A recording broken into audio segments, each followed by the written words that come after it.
Hi! There are generally two camps of Bible readers out there. Those who can't quite bring themselves to write in their Bibles, and those who throw caution to the wind and mark it up.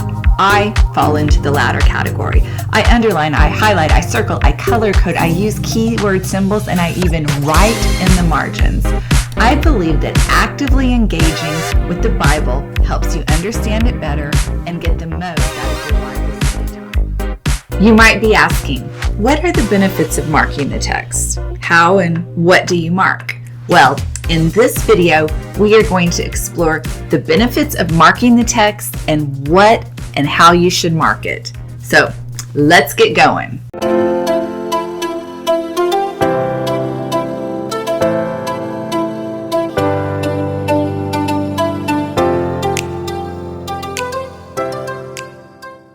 Marking your text helps you engage in more thoughtful Bible study. God's Word is meant to be contemplated, studied, and turned over and over again in our minds.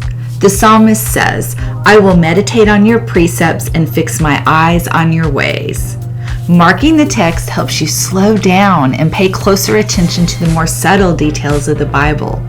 Engaging with the content on a deeper level will help you get more out of your study. I tend to read fast. I sometimes miss the essential details because I want to get to the conclusion. For me, marking the text serves kind of like an emergency brake. It forces me to slow down and pay attention to every word and engage with the Bible. Marking the text helps you remember what you learned. Engaging multiple senses while reading the Bible can enhance your ability to remember what you read. Studies show that taking notes facilitates learning and memorization. Details like ink, highlighter, color, and other marks on the page help you process information better. When you mark up your Bible, you do more than just read it. You make it come alive to your senses. This enables you to memorize and hide God's Word in your heart. Also, when you write in the Bible, you can go back later and look at your markings and better remember what you learned about the passage. When I mark the text, I make it my own. Every mark has meaning. It is a written record of my conversation with God, one I can use to remember what the Holy Spirit taught me about the passage. Marking your text helps you recognize repetition and make connections. Repetition is a crucial way biblical writers convey meaning and connect text. Marking your text, it's a visual marker. It enhances your ability to see these repetitions. Also, by marking the text, you can easily identify these repeated words, phrases, sentences, patterns, and themes. Finally, these markers serve as a reminder to go back and study the marked text later. Marking your text encourages you to go back and read previous chapters. Marking the text, it builds excitement for God's Word. Seeing repetition and patterns in a specific book of the Bible, it can pique your curiosity.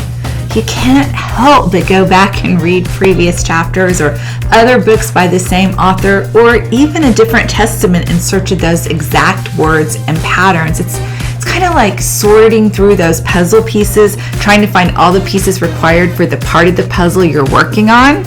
I like a good puzzle and find great reward in piecing it together. Marking the text helps you see how you've grown over time. It's really easy to forget how far we've come in our knowledge of the Bible, or even that we took a deep dive into a particular passage. But if you mark your Bible up and revisit the same passage later, you can see what you've already learned and add any new nuggets from your current study. This way, you can continue to gain knowledge and grow your understanding of the Bible. Marking up your Bible serves as a powerful witness to the Word. People need to see us reading the Bible. They need to know what is in our Bible. A marked up Bible proves that you value God's Word and have spent considerable time studying it. Marked Bibles give opportunities for conversations that might not otherwise happen. Conversations where you can talk about God, Jesus, and the Word. Like John the Baptist, our Bibles can be a witness to the light.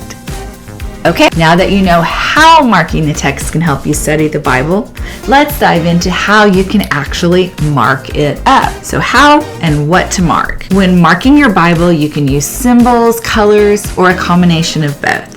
However you decide to mark it up, it's a good idea to be consistent as you study the Bible. I like to read the text the first time without marking it to get a sense of what it's about. But once I've read it, I grab a pen and a highlighter and start marking it up. When you see a repeated word or phrase, use a keyword symbol, circle, or highlight it. Making Him Known has their own highlighting and marking system. I'm popping up what the system looks like on the screen, and be on the lookout for videos which show you exactly how to use it. We use keyword symbols and color-coded highlighting to help us recognize repetition and patterns. The cool thing is that if you like paper, we've got you covered, but if you prefer digital, we've got you covered too. Another thing you can look for is marking and highlighting key people, places, and time references. To better understand God's role in what you're reading, mark all references to the Trinity, God, Jesus, and Holy Spirit. Also, it is helpful to mark time and place references to establish the historical background, setting, and sequence of events. You can identify these references by looking for and marking the names of locations, of events, and words that indicate sequence like then, after, this, when, and until. Another thing you can look for is words that connect, compare, and contrast. To better understand the meaning the writer is conveying, mark words that connect, that compare, or contrast things, thoughts, and ideas.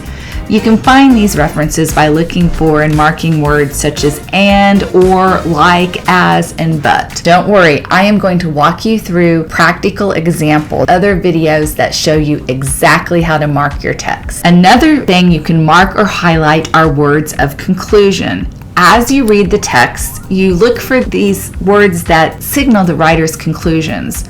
Looking at these words helps you determine the main points the author is making. You can identify these words by looking for and marking words such as therefore, so that, and for this reason. And don't forget to mark and highlight words and verses for further study. As you're reading, Holy Spirit will illuminate certain words or verses that you may want to explore deeper as you read. Mark or highlight these words and verses so you can revisit them later and do a verse map or a word study. Be looking for those videos too. I usually circle words and star verses as a visual reminder. You can do that or find your own marking. Going back later and looking for these visual reminders helps you summarize the theme of the chapter or book and better understand the writer's meaning. Marking the text has revolutionized my Bible study. It helps me engage and connect with the Word in ways that keep me coming back for more. And I know it's going to do the same for you.